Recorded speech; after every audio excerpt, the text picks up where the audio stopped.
When's the next major? Probably 2 weeks away. We're about to see a shootout in be- Connecticut this week. Well, British Open's coming up, or the Open Championship. Yeah. Yeah, British Open. misspoke. God, so American to me. Welcome back to episode 13 of the Loggerhead Golf podcast. Wanted to start this morning with a big shout out to local and one of our supporters here, Walker Isley. Went out and got that dub this weekend, so pretty proud of him. And then also, too, we had Zach Lewis, another customer who did Sam Putt Lab with us and some various fittings.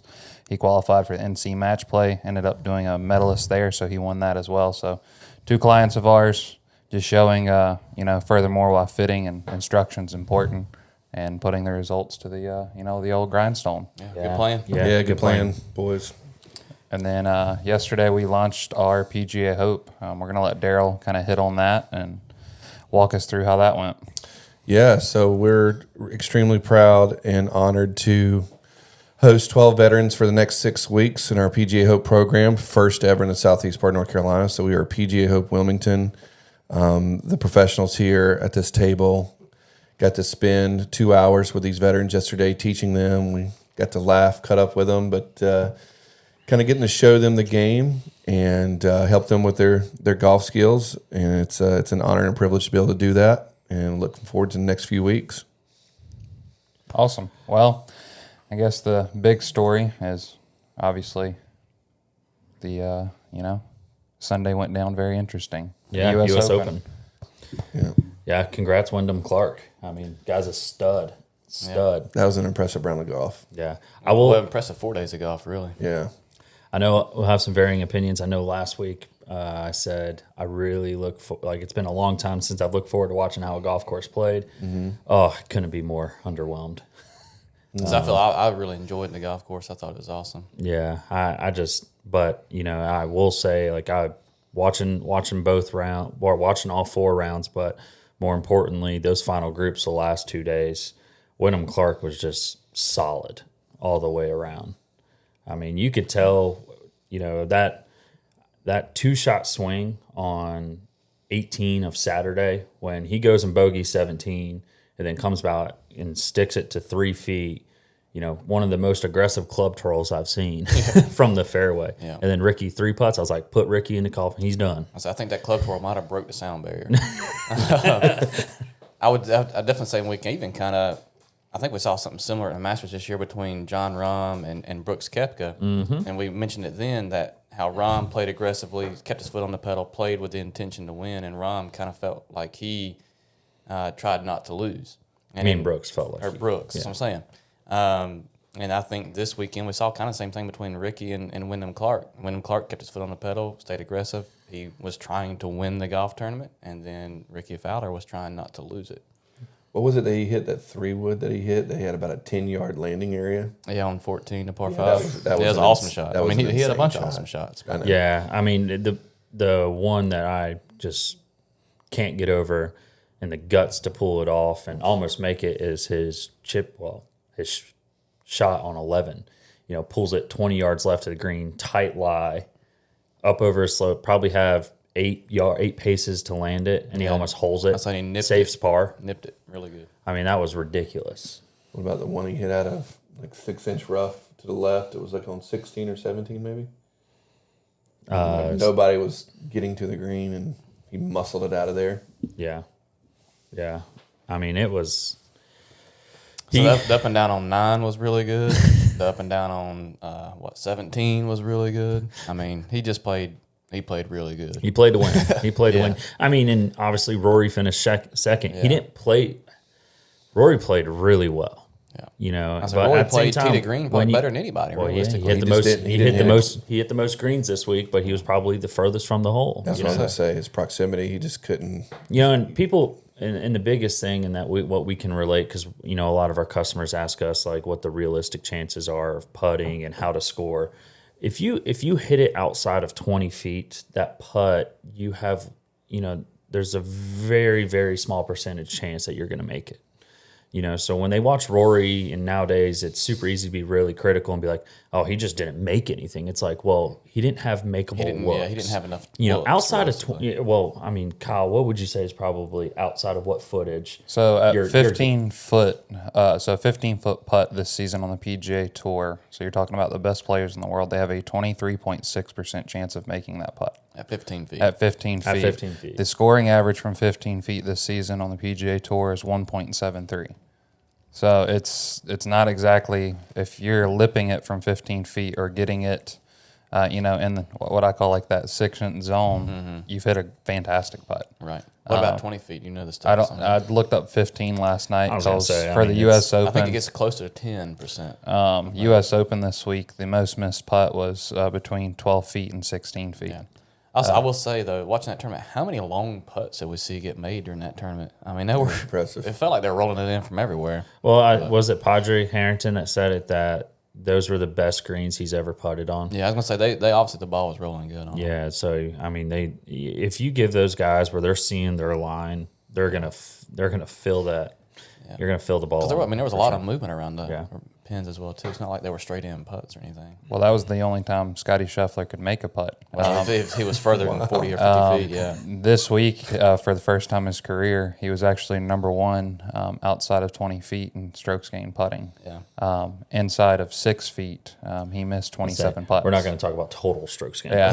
So it was kind of interesting to see the putter change, and then he got really good from outside 10, 15 feet, but inside of 6 feet, he's still struggling. I'll say, I mean, we had a few wild cards out there, but for the most part, our picks did pretty solid. They were on the leaderboard for a long time. Oh, yeah. We said first time winner, so we at least covered our bases there. Yeah, well, for him to only have one finish in a major, and that was tied for 73rd. And then he goes out and wins the U.S. Open. Yeah. Well, he missed the cut earlier this year at the PGA, didn't he? Mm-hmm. So, and he's never played in the Masters. So we clearly got to hit the nail on the head with Homa. Did a great job picking that one.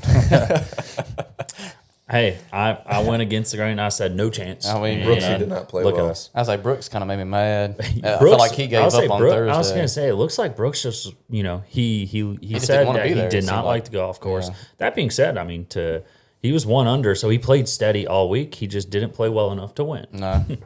He didn't play aggressive enough. Yeah. I think one thing that's interesting while we're talking about the various players is a lot of players have came out against this U.S. Open. Mm-hmm. And in their defense, with what happened with the ticketing, so it was the corporate Open, not the U.S. Open. The U.S. Open is the people's Open. Anybody and everybody who can play decent golf can attempt to qualify for this tournament.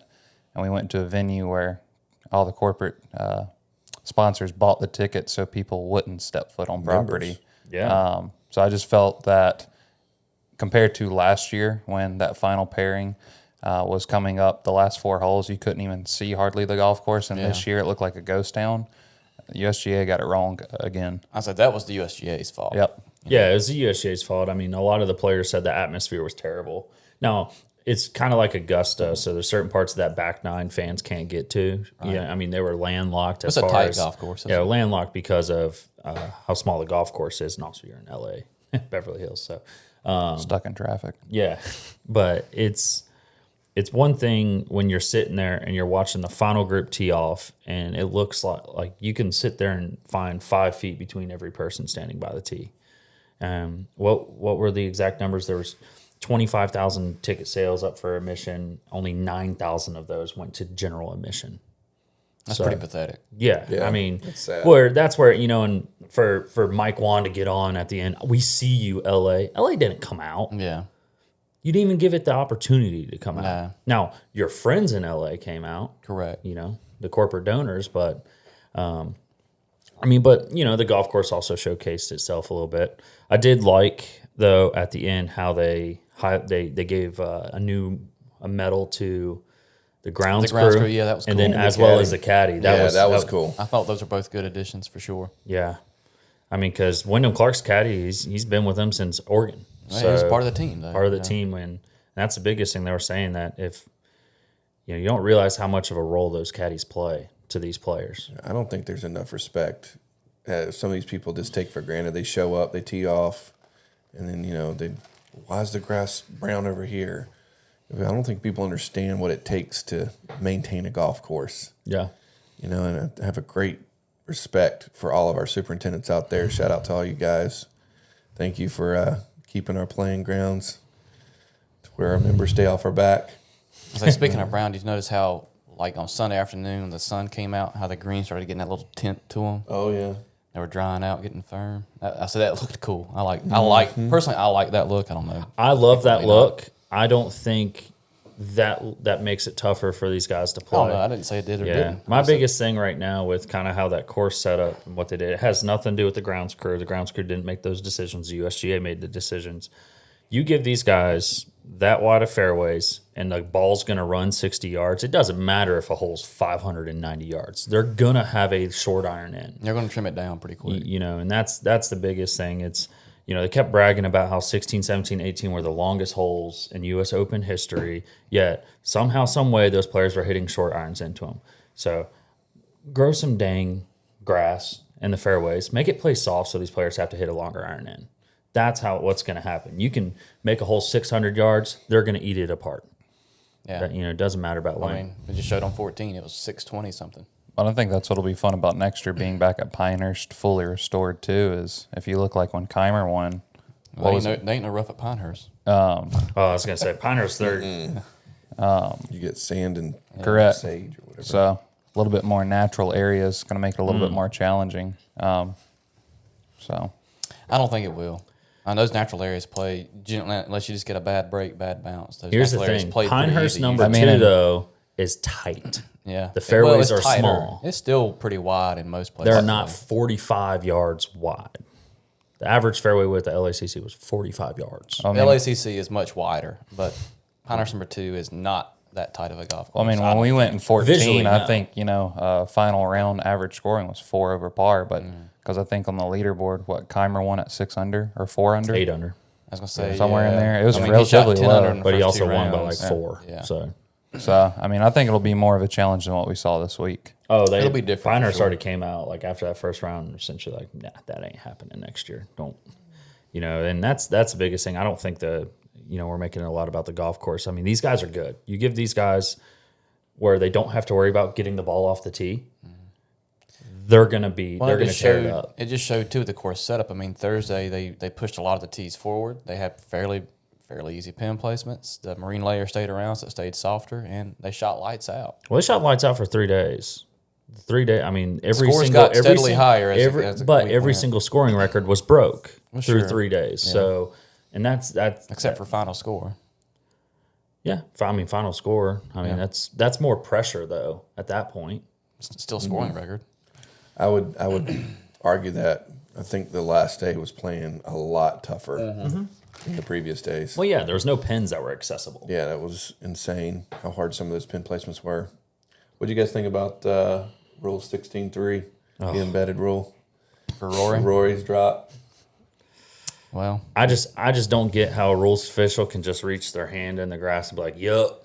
hold on. Didn't First even, of all, didn't even go in and look. she didn't even reach her hand in the ground. She just kind of looked at him and said, "Is it embedded?" And he said, "Yeah." Well, We're good Rory with that. is, when it comes to the golf hierarchy, Rory's at the top. So they got to make sure Rory's happy. Well, clearly the ball was embedded. I know it's a judgment call, I guess, but But all right. So even if the golf ball was embedded, let's say it was. Let's give him benefit of the doubt. What about the drop he took? yeah, I don't agree with the drop. That's the thing that, I mean, I can give him the embedded part, but the drop, I don't agree with at all. That was a big club length. I was Yes, going to say, I yeah. mean, did drivers become 50 inches again? I don't. It should have been from the location. From the location of the tee, not the flat part, and then you get a club. And then for him to drop on the far right side of it, like right next to his tee. Yeah.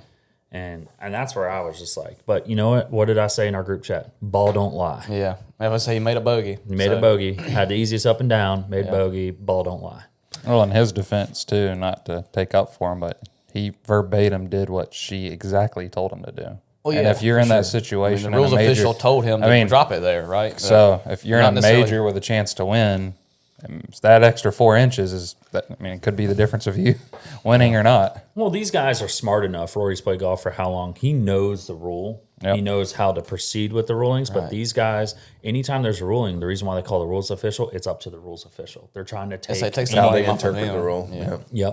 Yep. So that's the biggest thing. You always want to make sure, because you have some keyboard like us, we're sitting there like, oh, illegal drop, blah, blah, blah. Keyboard warriors now, they're watching TV. They're going to be on it. So Which we're not even saying it was an illegal drop. It just looked very suspicious from the camera angles we were presented on the TV broadcast. I just don't get how. Because it looked very The only thing suspicious. that I was suspicious, because I was the first one that came out, and I was just like, whatever. I mean, ball don't lie. I mean, karma plays a role there. So I just think that for the rules official not to get down in the bunker and take a look at it, like put the ball back and open the grass up. So I was going to say, you got to take a look at the lie. because a player, trust me, I'm going full Rory there. This is embedded. I know it's embedded. Exactly. That's what I'm saying too. I don't know. I guess maybe the rules official was afraid of getting down in the bunker. Didn't want to mess the bunker up, but I mean, you could rake it. They have those rakes out there for a reason. She just got nervous. I was gonna say, I think she just wanted to get the ruling over with. I don't know. Yeah, I mean, I will say that hole right there provided a little bit of drama. Yeah. I mean, when after essentially that happens, Rory makes bogey. Wyndham Clark hits that 3-wood in there. I was saying, And he has that putt for eagle. Started feeling like it was over. Well, yeah, I mean the margin just got so wide, and then for Wyndham Clark to essentially kind of go brain dead and miss the green on 15 left, it's like, oh no, why'd you go conservative there? You play so aggressive the entire day. I say the only thing I was a little bit disappointed with, I'll say, is that we didn't have a real shootout back to back shootout on that back nine. I mean, I know Rory was within one shot most of the back nine. But That's because Wyndham finally made a couple of mistakes. Right, but it never felt like the tournament was in contest, right? It always felt like it was Wyndham's to win. It was Wyndham's to lose. But I started to say that, but I said to win because he played to win. Well, he didn't play He did. trying to backdoor into a win. Played very consistent. Yeah. Yeah, I was sitting there once Wyndham kind of fell back on 15 and 16, which 15 I would say is a bad bogey. 16 was 16 is just a hard hole. 16 is just a hard hole. Those bogeys happen, and then for him to get up and down on 17, to chip it within tap in. But I'm sitting there, I'm like, oh no, do not let Rory back into this one, please. I would have been. No, it's not that I'm a Rory hater. He didn't play to win. So Exactly. He didn't want to see it end that way. didn't want to see it end that way. I mean, I hated seeing Ricky fall as far back as he did. But I think that's what would have made it interesting. If Ricky would have played a better final round or a better weekend in general and have been closer to Wyndham Clark, we'd have had that But two if you guys had, in the final pairing. I was sitting there staring at each joking other, though. shooting If you had a shootout happening where more players were kind of threatening that lead, how soon would they have dropped Ricky from coverage? pretty quick. Yeah, pretty quick. I'm sitting there. It's like, But it's what? just like, I mean, hell, they didn't even show like DJ. They showed like two shots on the back nine or something like that. Well, we know. Well, he missed every putt. I know, but I mean.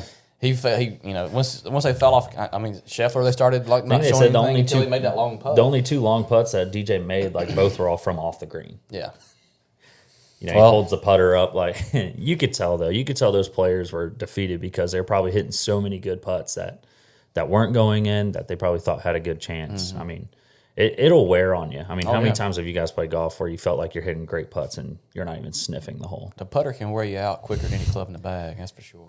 Speaking of putters, what do you guys think about those two putters in the final group? Boy. Jailbreaks. What's that? Jailbreak putters. The old Odyssey Jailbreak Yeah, counterbalance. counterbalance. The exact same putter It's not a spec pretty putter. in the final two. Well, I mean, most notably known for using that putter and winning with it is Pat Perez. Yeah. Pat Perez has used that putter for how long? I mean, I know he's using a lab putter, a Mez now, but it's like every time he went over there on Mayakoba and won, he had that jailbreak putter, and then Kyle, you sent a good Well, Keegan Bradley won with it earlier this year, too. yeah, and then Kyle sends a screenshot on Sunday. I sent the same screenshot. If you go look up that putter up on eBay, it's ridiculous how people are trying to snoop that putter up, and it's also not the same putter, guys. Yes. Yeah, the face is different, right? Yeah, Yeah. so the putter they're using an 11-year-old Versa Jailbreak, but they're O-Works using face. a 2016 O-Works insert with adjustable weights on the bottom and obviously thick lead tape. Right.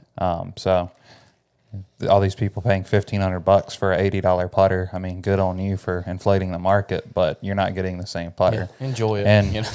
on the What'd you say it was, Caleb? What? Capitalism. Oh, yes, capitalism. That's capitalism at its finest. and chances are your stroke is not as good as Wyndham or Ricky's. No. To make that putter work that well. Now, what do we think about the length of these putters? Well, I think it was kind of interesting before the tournament. Ricky cut an eighth of an inch off because he found that it was a little too long getting stuck on his clothes. An eighth of an inch. Belt. Yep, an eighth of an inch. It was like getting stuck. hoodies It was and getting stuff stuck on his clothing. So he cut an eighth of an inch off, changed the grip. So Wyndham cut an eighth of an inch off and changed the grip. Well, yeah, I mean, if you're going to copy a man's putter, copy it. I mean, he came out and said, he was like, I rolled it at Medalist and Yeah. I want the exact same thing. Yeah. You know, but could people benefit from going counterbalance? Also, putter? that's what I was referring to more is the length of the putters, not just because obviously they weren't normal length, right? Yeah. So, I mean, we saw this after Rule 14-B went into effect against anchoring. For about, I guess, 4 years, the whole industry switched to counterbalanced. I mean, everything was. Odyssey had the Tank series. TaylorMade had Spider Blade, Spider Mallet. Ping, Scotty Cameron had the dual balance. Because when Adams got one, he was using that dual balance Futura after the ban. But I think there's a benefit to it, and there's also a disadvantage. What's the counterbalance trying to achieve? A little bit more stability now, and that's what's kind of interesting is even though there's the same putter, both of them are using it completely different. Yeah. Ricky is using it as a true counterbalance putter, so he's swinging gripping it, down, allowing the weight to be above his hands to stabilize the putter. Where Wyndham's gripping all the way at the top, standing a little bit more upright, which is allowing his stroke to have a little bit more rotation. So it's freed him up. Yeah. Where Ricky's using it more, or at least I feel like, to get the weight so he doesn't get wristy or handsy, or the Y word. So, I mean, I feel like even though it's the same putter, you're seeing two different ways to use that counterbalance putter. One's to free the stroke up for rotation. Wyndham got his arms back in compared to, the Scotty or the PXG that he was using. And with Ricky, it's just gave him that a lighter grip pressure, and having that much weight, it's taken the tension out of his putting stroke. Well, if I'm not correct, having that extra weight above the hands kind of helps to mimic as if it were anchored. Correct. Yeah. And that's why they were so popular. And that's why, in my opinion, Rule 14B is the dumbest rule ever established, because an arm lock putter is braced against your arm. That's Therefore, okay as long as it's not above the elbow. It's not a fine point, Kyle. So, You have to have a fine point locked to you. That's what makes the difference. Yeah. Not just the entire grip on your forearm. so I mean, Rules I are feel so like wrong. we're going to see, obviously, because two players in a major used it, the tour vans this week at Travelers, everybody's going to probably request Giving it some a try, form of, hey, can you build me a so-and-so longer with a large grip?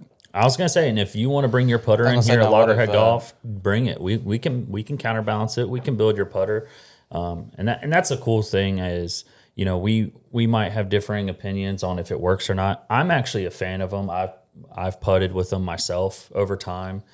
I'm a firm believer. I'll try anything to be better. So I had the Futura 5 dual balance, and I was telling my dad this the other day. If I had to remember one time where I felt like I was putting my best, other than right now, it was with that putter. I was like, you know what, maybe I'll counterbalance mine. I'm kidding. I'm not touching mine now. But I do think that you should, if you're up for it, try something new. Can you take a standard 35, 34 inch putter and make it a counterbalance putter? So what would that look like? So you can, and the problem that every golf tech across the country right now is probably having is every person that watched the tournament is taking their putters. Hey, can you extend it to 39 or 38 inches and put a big 38 grip on, and 7/8. Yeah. Because we trimmed an eighth of an inch. and put a large grip on it? When you do that, you don't counterbalance it. Not the details. Yeah, you take the weight out of it. So you've actually just destroyed the putter in terms of swing weight. Right. So when you're doing this, obviously the best option is to reshaft the entire putter and then reweight it. That's why these putter heads, they're 365 grams, but even with that, they put all that, what they call thick wall adhesive lead tape, because these two putters don't have weight ports. So if your putter, like a Scotty Cameron, some older Pings, some TaylorMades have adjustable weights, That's going to save yourself. And then with Super Stroke, some of the grips that we carry have what they call a core tech. So at the top, that tech port, you can actually slide in weights to offset what you're lengthening. Right. And I'd have to figure on the head weight, they're probably trying to target around about 400 grams would be my Yep. guess. Because that used to be the old school belly putter head weight was 400 grams. Yeah, and then with Odyssey, they actually used to put it on the bottom of their tank putters, 400 Gs. Yeah. Yeah, I had a tank number 7 dual balance that for whatever reason I cut down to like 35 inches because I was like, I want a heavy putter. Yeah. It's the biggest thing. It's the only person that has to convince you that it works is yourself. It's yourself, yeah. So, and that's what's resurrected Ricky's game. Yeah. You know, Ricky's always going to be streaky as far as his ball striking goes. No, he was always streaky. He was always streaky, and what he was always good at was putting. And what's gone really bad for him the last 3 years is putting. And finally, he's found, and like you said, an unconventional way that he would have never tried ever. And then yet something rolled his caddy's putter, and was like, you know what, let's give this a shot. And now you could tell it's the more mental part of this game where you put something that may feel comfortable, and you're like, it just opens you up. I will say, when I first saw Ricky using this putting method, it seemed weird because every time I always thought of Ricky and his putting stroke, he was a very classic putting stroke. Well, yeah, you remember he was always had great flow to he his was the putting stroke. That's only what I always guy liked. to ever get one of Tiger's putters. Yeah. You know, and I mean that's a testament to his relationship with Tiger. But he had Tiger's backup putter. Yeah.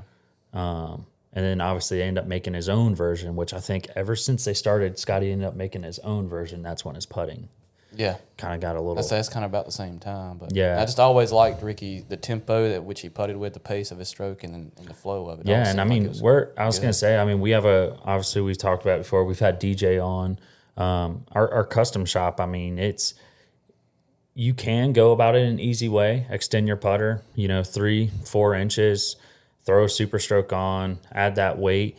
Biggest thing is you can't get obsessed with looks, so don't be afraid to throw some lead tape on there and give it a shot, because what's the worst thing that could happen? It doesn't work, and then you go back to what you had. I mean, a lot of the stuff now you can do to putters, it can be undone. Well, and everybody's got a couple putters in the closet anyway, right? Mm-hmm. I wouldn't try it with would you agree, Kyle? I probably wouldn't try it with a blade. No, not a modern blade. Yeah. The only blade that I could think of off the top of my head that you could get away with it, the new Super Select Pluses. So it's kind of what Scotty Scheffler went to. It's a little bit oversized blade head with adjustable weights. I got like an old bullseye. I went like a center shafted blade and made it really heavy. And no, 300 grams to 330 on a lot of those old putters. There, Kyle. There's not enough lead tape in a roll for that. And the good thing is, it's like it's easy to think about just Wyndham and Ricky. Victor Hovland's been playing how good for how long? For a while. He's been doing basically the same thing. He uses a counterbalance putter. Yeah. I mean, obviously, he just doesn't have that. Was that putter called the Daddy Long Legs? That was one of them. There was one of them. It had spider That's the one blade, I spider used. mallet, and That's what I had both the blade and the mallet, and then Brian Harmon's putting with that head, right? he's using a Spider OS counterbalance head. Yep. I mean, counterbalance putters have been around for a while. It's just They're more in the spotlight now. yeah. I mean, I'm a fan of them. I'm starting to think about maybe making me a backup. I think one of Gonna the call Odyssey up. coolest changes that we saw coming into it is Wyndham Clark went to a shaft that we fit a lot with, the Acura TZ. His driver. Acura is owned by Project X and True Temper Sports, which is 3 companies in one. Until he got a little nervous, I feel like on Sunday, almost every tee shot he hit, he called it, it went, it sent, and he had confidence. And he's not using the newest head from Titleist either. He just optimized the head that he liked. And obviously going into a major, if you've got that much confidence with a driver, like you talked about, placing it in the fairway was important. Yeah, for sure. That tee-ball he hit on 12 was absolutely ridiculous. I think that was like the turning point of the tournament right there. Everyone's laying back on that hole, hitting irons off the tee. He sends it left over the trees and has a flip wedge in. That one was mangled. I'm sitting there, I'm like, that took some stones to hit that shot right there. I say, and 14. I mean, he hit a good tee shot on 14. Yeah.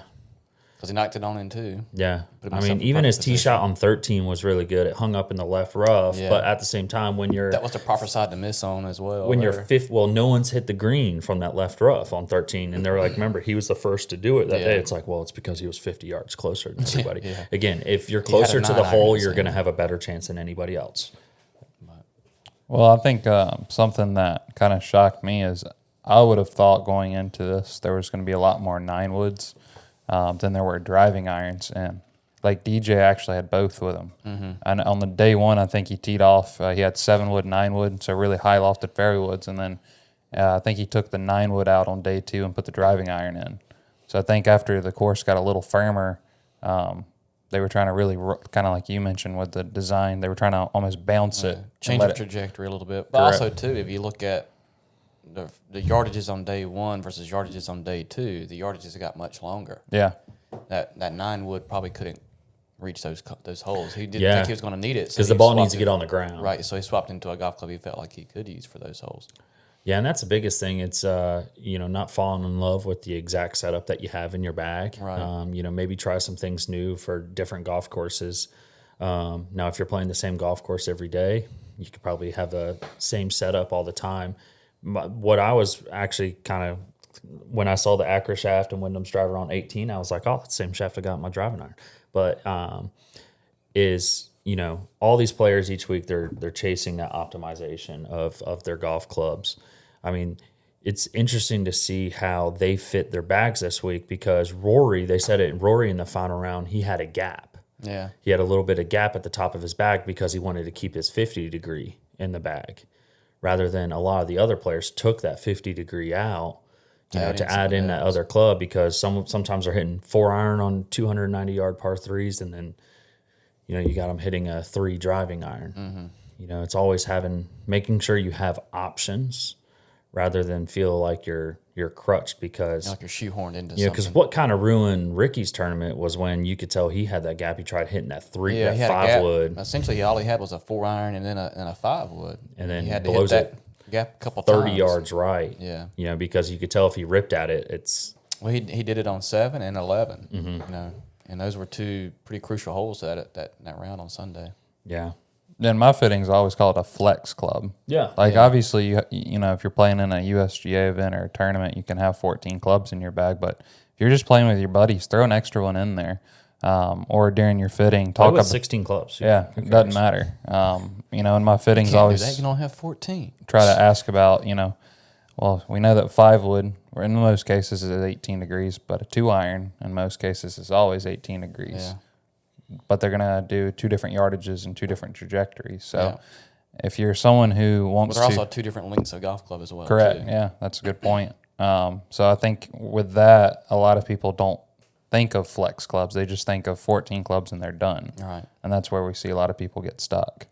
So I wouldn't be opposed to trying more flex clubs out rather than, okay, I've got 14 clubs, I'm ready to go play golf. It's like, well, yeah, when you play at course A, those 14 clubs work, and your buddy invites you to course B, and now you've got nothing to hit from 190 to 215 because you've only set your bag up for one place. Yeah, and if you guys are listening to this and thinking, question, shoot a comment, send us a question in the comments. We'd be always more than happy to help. We put out this podcast weekly, but we are fitting 5 days a week, 9 hours a day. So that's what we do. And that's the biggest thing here is no matter where you are, Loggerhead can help you. So if you have any questions or anything about that flex club, if you want to counterbalance your putter, we're always more than happy to help. Well, awesome. Absolutely. Well, you guys have any closing thoughts? When's the next major? Probably 2 weeks away. We're about to see a shootout in Connecticut this week. Well, British Open's coming up, or the Open Championship. Yeah.